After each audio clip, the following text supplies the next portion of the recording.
Nos preparamos para los viajes espaciales, conocemos los últimos avances de la medicina y nos enteramos de los nuevos algoritmos que se están usando. Activa tu inteligencia artificial, porque en Aire Fresco es hora de conversar con los expertos junto a Polo Ramírez y Francisco Aravena. Esta tarde junto a Francisco Aravena vamos a, de alguna manera, a reencontrarnos con una, no solo nosotros, sino que a reencontrarnos con una querida amiga, una vieja conocida. No, vieja digo porque, bueno, no es que tenga sus años, porque es muy joven en realidad. Claro. A la que le debemos agradecer muchas cosas. La famosa vacuna de Sinovac, la CoronaVac. Oye, ¿qué tal, Pancho? Muy bien, Polo, muchas gracias. Oye, va a ser una palabra que yo creo que va a marcar como a todos quienes vivimos esta época, ¿no?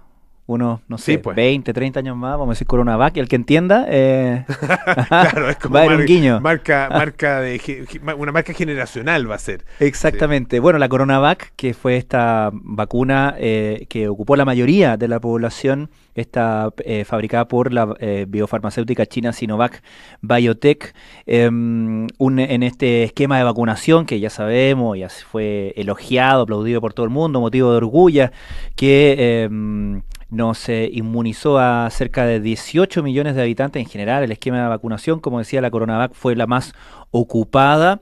Y tú sabes que en las vacunas que ocupamos para el COVID-19 ocupaban distintas estrategias, por así decirlo, ¿no? Había unas con ADN mensajero, por ejemplo, y había algunas, como el CoronaVac, que ocupa el virus en forma inactivada. Es más tradicional en el sentido, en el abordaje, la estrategia, ¿no? Para crear los anticuerpos que necesitábamos para inmunizarnos contra el SARS-CoV-2. Bueno, el problema de eso es que al usar el virus completo, después es difícil determinar si la respuesta que uno tiene es al virus porque se contagió o al virus por la vacuna. Claro. Uno dice, bueno, con tal de que me proteja, yo vivo feliz, digamos, Claro, ¿cierto? Para efectos del paciente. Exacto, pero para efectos del seguimiento epidemiológico es muy importante poder hacer esta distinción, y a eso se abocó un equipo del Instituto Milenio de Inmunoterapia, dirigido por el investigador Pablo González, quien además es profesor de la Facultad de Ciencias Biológicas de la Pontificia Universidad Católica de Chile, y sus resultados han sido muy reveladores, y para hablar de eso estamos al contacto con el doctor Pablo González. ¿Cómo está, doctor? Muy buenas tardes. Hola, Polo, Francisco. Muy bien, gracias. Encantado de estar aquí. No sé si dije bien la introducción, pero... Muy bien. Ok, pero Perfecto. ¿qué es lo relevante? Yo dije el seguimiento epidemiológico, perdón, pero ¿qué es lo más relevante de poder hacer este seguimiento, de poder hacer esta distinción de dónde o a qué Difícil, responde, valga la redundancia, nuestra respuesta inmune? Sí. No, está muy bien dicho lo que mencionó. Efectivamente, cuesta mucho saber si alguien vacunado con este tipo de vacunas, lo cual ocurre también en el contexto de vacunas contra influenza, no sé, contra polio, con una serie de otros virus, cuesta mucho después determinar si esa persona fue expuesta o no. Y eso sirve para fines de saber la efectividad de las vacunas, algo que es muy importante hacer seguimiento en el tiempo y que tiene un valor epidemiológico justamente para implementar medidas o planes de vacunación nacional. También, por ejemplo, uno podría determinar si es que alguien con síntomas de COVID prolongados se deben efectivamente a que la persona en algún momento estuvo expuesta al virus o no. Cosa que, como tú bien mencionabas, sin esta herramienta, sin esta investigación no sería posible realizarlo. Ahora, doctor, cuéntanos un poco de esta investigación y de este análisis. ¿Es algo que se hace habitualmente en relación con las vacunas o esto es más bien una innovación y un interés investigativo, digamos, que le surge a ustedes? Mira, se hace muy pocas veces porque es un trabajo bastante, en fondo, tedioso, requiere contar con una gran cantidad de elementos de investigación en el laboratorio y por tanto no muchas personas se aventuran a determinarlo. En ese sentido fuimos pioneros porque nos atrevimos a hacerlo e hicimos la propuesta a un organismo que financia proyectos de este tipo, particularmente asociado a la Fundación Bill y Melinda Gates, que es reconocido mundialmente por justamente financiar propuestas que tengan un valor de contribución a la sociedad, y nos fue bien, porque logramos efectivamente identificar algunos anticuerpos contra algunas proteínas que permiten hacer esta distinción. Y en ese sentido, la revista, que es de hecho la revista oficial de la Sociedad Estadounidense de Enfermedad Infecciosa, e incluso lo destacaron en su portada durante este mes. O sea, actualmente, si uno se mete en la página web de la revista, ahí está en portada justamente la alusión a este estudio que hicimos acá desde Chile. Doctor, cuando este estudio que se hace desde Chile, me imagino que tiene, corríjame si me equivoco, el valor de lo que decíamos en la introducción, ¿no? Que esta fue una vacuna ampliamente usada en nuestro país, y en ese sentido los resultados son relevantes también para en un contexto más internacional y para vacunas en el futuro, ¿correcto? Sin duda, esta vacuna no solamente fue la más utilizada en Chile, sino en el mundo. Las vacunas virus inactivados fueron aplicadas masivamente en una gran cantidad de países alrededor del mundo. Lo que pasa es que tal vez en Europa, Estados Unidos, se usaron más las plataformas en base a ARN, o incluso se alcanzaron a utilizar algunas como en base a virus, como particularmente en Inglaterra, pero en gran parte del mundo se utilizaron vacunas en base a virus inactivados, y por tanto estos resultados efectivamente trascienden y aplican y pueden ser utilizados por en fondo entidades asociadas a la investigación en cualquier país donde esas vacunas se utilizaron. En el caso de Chile, claro, en una primera etapa se utilizó esencial y exclusivamente en la primerísima etapa, ¿no? La CoronaVac, y no exclusivamente, pero preferentemente, en la gran mayoría de la población, la CoronaVac, y después las vacunas de refuerzo fueron más bien otras, ¿no? ¿Por qué no se siguió vacunando, o sea, utilizando la CoronaVac, digamos, como vacuna de refuerzo, o estoy equivocado, digamos, en el recuerdo? No, está muy bien recordado, y de hecho existieron las dos alternativas. También existieron planes de vacunación basados simplemente en vacuna virus inactivado. De hecho, se utilizó mucho en personas que en fondo eran más sensibles a efectos adversos, porque esta vacuna es muy segura y tenía muy pocos efectos adversos, la vacuna virus inactivado. Pero se encontró también a la vez, y es algo recurrente en inmunología, que si uno cambia la plataforma, cambia en el fondo los elementos que traen consigo los componentes específicos del virus al cual queremos atacar, generalmente se obtiene una muy buena respuesta inmune, y es lo que se observó. Cambiando la plataforma, podría haber sido primero ARN, después virus inactivado, o como se hizo, virus inactivado, después con refuerzo ARN. Los resultados que se obtuvieron fueron muy positivos, fueron en el fondo sinérgicos, y de hecho posiblemente sean la causa por la cual el invierno pasado fue bastante, en fondo, de poca noticia en términos de COVID, porque nos encontramos con muy buena inmunidad en nuestra población, y no observamos estos rebrotes que están ocurriendo, de hecho, ahora en el hemisferio norte, y que están preocupados por el invierno que entra, en que podrían encontrarse nuevamente con casos severos, o al menos alta tasa de necesidad de apoyo hospitalario para casos de COVID. Interesante lo que nos dice, y preocupante, doctor, ¿no? Sí, uno piensa que ya esto está en el pasado, pero hay que recordar que no necesariamente. Sí, creemos en todo caso que lo más grave pasó. La inmunidad que confiere la vacuna a base virus inactivado, al menos nuestros estudios sugieren que genera una base muy buena de una respuesta inmune de tipo celular, que se denomina. Existe la humoral de lo celular. Y esa respuesta pareciera estar más bien relacionada con la protección contra enfermedad severa. No tal vez contra los síntomas más fondos comunes de un resfriado o de una infección respiratoria, pero sí protege contra los síntomas más graves, contra la hospitalización. Y esa base parecía que está bien implementada, bien establecida en nuestra población, y nos estaría dando esta protección en fondo que es lo más importante, en fondo evitar que la persona se hospitalice o pueda eventualmente caer en una condición que lo ponga en peligro de muerte.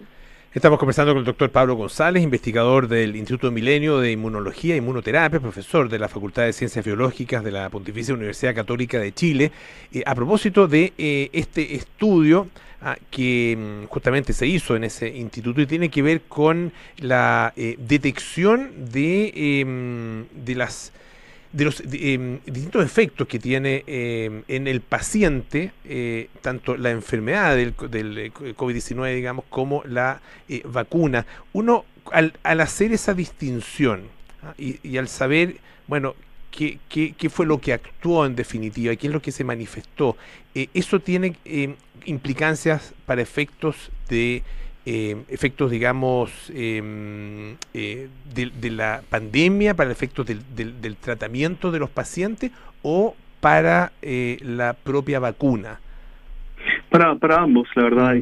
Lo importante es sin duda tener un mayor conocimiento de la respuesta inmune que induce los tres escenarios que estudiamos. Uno es la infección previo a la vacunación, en fondo cómo se manifiesta el sistema inmune ante la infección sin protección previa. Luego, qué induce la vacunación sin una exposición, la persona en condición de inmunizado pero aún no expuesto. Y luego la condición de vacunado y luego infectado, en fondo que manifiesta algunos síntomas o en los cuales se confirma infección. Esos tres escenarios, y en fondo sacarle una radiografía al sistema inmune de esos escenarios, nos aporta enormemente en términos de información de qué es lo que está haciendo el virus, qué está haciendo la vacuna, cómo está respondiendo la persona. Y esto debería, en fondo, contribuir para no solamente conocimiento científico, sino que cómo diseñar o mejorar o ir adaptando las vacunas en el futuro ante eventuales necesidades de más refuerzos, por ejemplo. Doctor, en el estudio que ustedes hicieron, midieron no solamente, porque trabajaron con voluntarios de las pruebas clínicas de la vacuna, ¿no? Con esas muestras, ¿no? Sí, también con el muestra en fondo en fondo tenemos de colaboradores también, y que ¿Ya? vamos a seguir incluyendo nuestros estudios, nuestros estudios. Sí, mi pregunta es, ¿midieron vacunados también con dosis de refuerzo, con varias dosis? Sí, de hecho vimos hasta 3 dosis y 2, 3, y entonces nos da un escenario en Perfecto. fondo de mayor diversidad también de los distintos niveles de inmunización que pueden tener las personas. Y en relación al punto que levantaba Polo hace unos minutos, probablemente la mayoría de nosotros que tenemos más de un tipo de vacuna, ¿se observa alguna variación? No tuvimos oportunidad de ver los esquemas heterólogos que se denominan, que son estos combinados, pero sin duda nos interesan. Son la mayoría hoy en día, así que también nos sería difícil determinarlo, pero esto sienta una buena base de partida de dónde ir a mirar. Hay muchos componentes virales que uno puede estudiar, hay elementos que son propios de la partícula, que están en la partícula, y otros que se expresan solo cuando se infecta el individuo. Están codificados dentro del virus, pero no están en el virus. Se muestran cuando el virus replica en las células. Entonces eso suma una gran cantidad de elementos a mirar. Aquí, con los estudios que hicimos, podemos ahora enfocarnos específicamente en dónde mirar para tener una visión más acotada, más rápida y más dirigida, más enfocada. ¿De qué manera, doctor, ya tal vez fuera del tema de esta investigación en específico, pero a partir de la experiencia con el COVID-19, ¿qué cambió? ¿Y en qué mundo nos encontramos ahora frente a una eventual nueva pandemia de otro tipo, digamos, ahí frente a la capacidad ya demostrada, ¿no es cierto?, de una reacción de parte del mundo de la ciencia para poder dar en este caso, con varias alternativas de vacuna? Muy buena pregunta. Mira, si el próximo virus, en fondo, que nos afecta de forma pandémica es un virus influenza u otro coronavirus, estamos bien. Tenemos en fondo la experiencia, el conocimiento de que podemos producir vacunas contra estos virus de forma rápida, son efectivos, varias plataformas funcionan, pero si nos afecta a otro virus de una familia que no hemos estudiado a cabalidad, ahí estaríamos bastante más complicados. Y de hecho es un llamado que se hizo, yo diría, hace 2 semanas, 3 semanas, en el fondo en los medios de comunicación, donde se vio el surgimiento, una reaparición de un virus denominado Nipah en India, un virus que había estado también presente en otros países de Asia y que tiene un enorme potencial de transformarse en virus pandémico, pero aún no lo ha hecho. Todavía no es bueno transmitirse persona a persona. Para ese virus, esa familia de virus en particular, no hay estudios sólidos, robustos o contundentes sobre vacunas y si esas vacunas funcionarían en un contexto de una pandemia. Ese es un llamado justamente para hacer investigación en esos virus, en fondo para demostrar que aún quedan muchos otros tipos de virus para los cuales debemos prepararnos de forma anticipada y no esperar a que ocurra la pandemia para empezar recién a generar vacunas para protegernos contra ellos. En ese sentido, toda esta experiencia y todo el conocimiento y la capacidad técnica acumulada serviría eventualmente solo para pandemias de alguna manera emparentadas con la del COVID-19 o podría perfectamente también aplicarse a algún tipo de virus completamente distinto? Es una buena pregunta. Mira, hay varias en fondo derivadas, o hay muchas enseñanzas también que adquirimos de esta pandemia. Están las técnicas específicas del virus, y esas sin duda son virus específicas, pero hay una serie de otras enseñanzas que aprendimos que tienen que ver con la colaboración entre la industria, el sector público, la academia, que son de gran valor, que en fondo sirvieron y demostraron ser efectivos en sacar adelante rápidamente una vacuna segura de uso poblacional. También no sé, las medidas sanitarias que aprendimos de contención, o lo que se aprendió también en el ámbito médico, de cómo aproximarse al tratamiento de personas infectadas con virus altamente infecciosos, esas sin duda son transversales y sirven para todo tipo de virus. Y luego van a haber otras que son más específicas de coronavirus, de influenza, que esas sin duda ayudarían que se resolvieran más fácilmente y más rápidamente una nueva pandemia de ese tipo, versus un virus nuevo para el cual tenemos menos conocimiento. Ahora, claro, el enfrentar, digamos, una pandemia tiene múltiples elementos, ¿no? Algunos que tienen que ver directamente con el trabajo que hace, por ejemplo, el doctor González, ¿no es cierto?, en trabajo de investigación, otros que más bien de desarrollo, pero también hay mucha cosa de política pública, donde también efectivamente hay mucho aprendizaje que ojalá no se pierdan, no se olviden, porque de alguna manera en el mundo había otras pandemias, de hecho hubo una hace poco más de un siglo, ¿no es cierto?, y que fue feroz, y claro, los aprendizajes de ahí se habían olvidado completamente en estos 100 años. Exactamente, hay que aprovechar esta inercia y aplicarla, en el fondo implementarla y dejarla implementada de base, que no sea esporádico, que no sea reactivo, sino que sea activo. Sin duda eso es muy importante. Perfecto, le queremos agradecer muchísimo al doctor Pablo González, que es investigador del Instituto Milenio de Inmunología e Inmunoterapia. Inmunología e Inmunoterapia, eso es. Y también profesor de la Facultad de Ciencias Biológicas de la Universidad Católica. Doctor González, muchas gracias, que esté muy bien. A ustedes. Muchas gracias. Buenas tardes. Pancho, adiós. Un agrado, como siempre. Un gusto. Que esté muy bien.